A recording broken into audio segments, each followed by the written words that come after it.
Mga bata, kilala niyo ba si Joseph? Isa siyang batang masunurin at may mabuting puso. Mahal niya ang Diyos at ang pamilya niya, kahit minsan naiinggit sa kanya ang mga kuya niya. Ngunit nagselo sa kanya ang kanyang mga kapatid.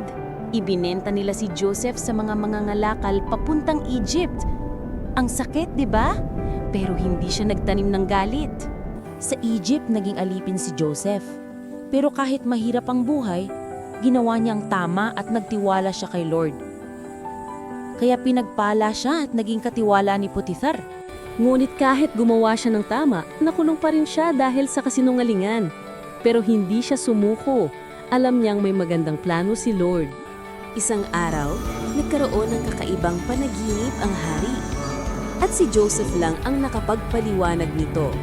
Dahil dito, ginawang gobernador si Joseph ng buong Egypt. Pagkatapos ng maraming taon, dumating ang kanyang mga kapatid sa Egypt para humingi ng tulong. Hindi nila alam si Joseph na pala ang gobernador. At imbes na magalit, pinatawad sila ni Joseph.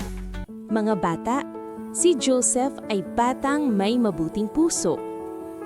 Kahit nasaktan, pinili niyang magpatawad. Kahit nasubog, nanatiling tapat sa Diyos. Tularan natin siya. Magmahal, magpatawad, at magtiwala kay Lord sa lahat ng oras.